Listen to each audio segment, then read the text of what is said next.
Well, I just finished a report. I don't know if you saw it about the extension of the small business grant program. It's a loan and grant, but if you use all the money to pay your employees, it becomes a grant. But more important, there's another subject I want to cover today because I was helping somebody on Let's Go start their business, and I did a report showing you how to get a job as a contact tracer. This is going to be a growth industry. We're going to hire like 100,000 people to find people sit at home behind their computer to find people who had viruses, and then to find their friends so they could tell them to get contacted. This is how we stop the spread.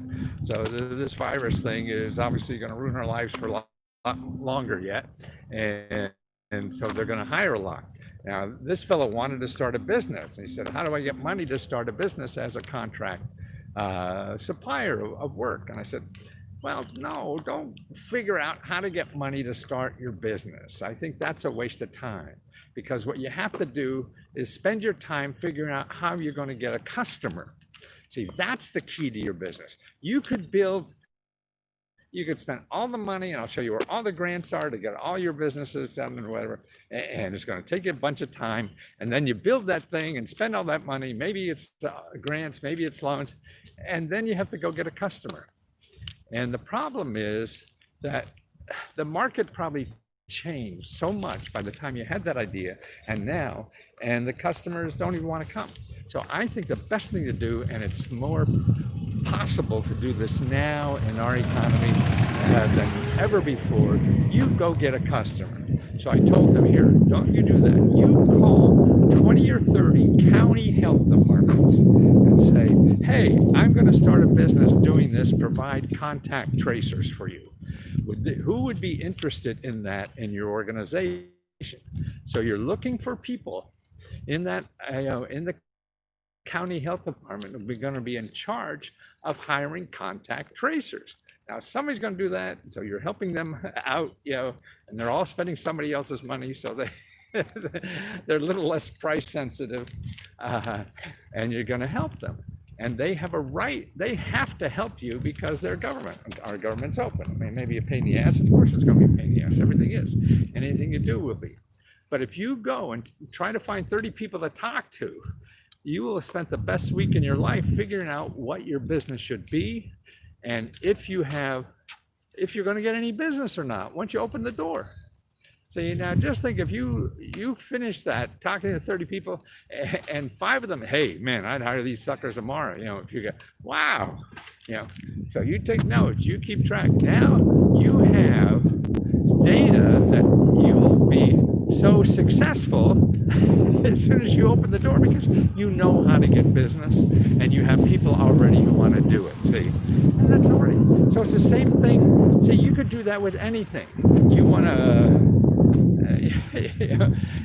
have a balloon that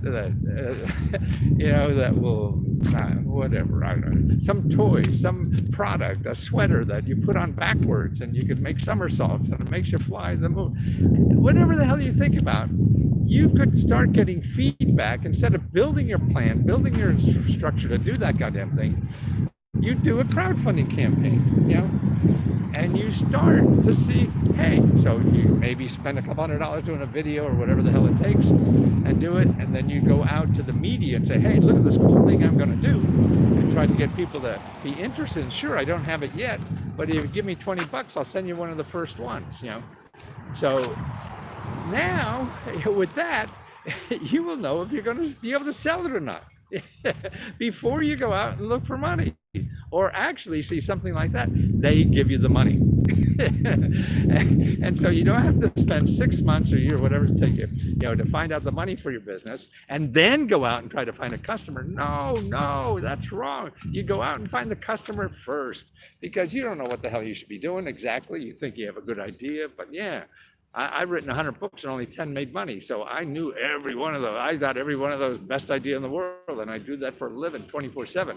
I'm still wrong 90% of the time. That's why until I started selling books before I did them.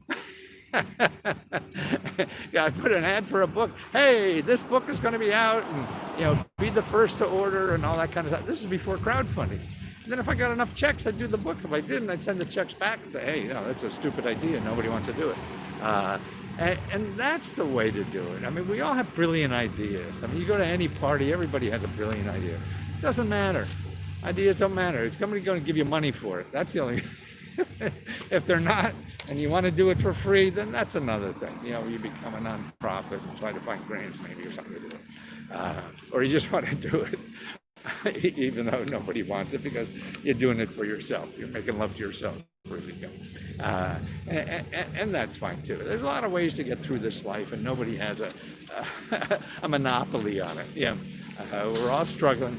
And we all don't know for sure. And that's the fun part of it. But what you have to do is be wise about how you're going to do it. Because if you're going to go out and spend 6 months or whatever trying to find money to do something and then do it and nobody wants it, that's doubling your wasted time. You find out somebody wants it first and get that locked up. Then you spend the time, money, and effort to do whatever the hell you have to do it. And then you're more sure that that's going to be successful too.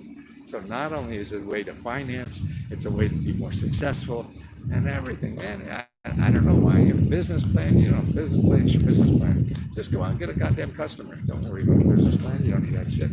You need business plan because people want to see that if they're going to give you money and you don't know what to do. So they want a business plan. At least it shows them you've thought through it, less likely to fail. But you'll probably fail anyway. I mean, the Shark Tank people, the venture capitalists that invest in all these fancy business plans and everything, they're wrong 85% of the time. So a business plan doesn't mean success. A business plan is something you're just doing because somebody wants to give you money once, and fine, you do it. That's all. It's nowhere near going to guarantee the success or failure of what it is. That's why, to me, what guarantees success is your heart. And that's if your heart is not in it, then you have a lot less chance of success. That's why I start wearing hearts. So if your heart's in it, man, you get a better chance for whatever the hell you want to do is going to be successful. It's the same not only with your profession or business life, but your personal life. I mean, you could go with the most beautiful looking person or whatever, but if your heart's not there, it's not going to last long, right? Because we're all a pain in the ass. We're all screwed up. And you get over that stuff if your heart's in it. If your heart's not in it, then that becomes a deal breaker, any little pain in the ass that we got.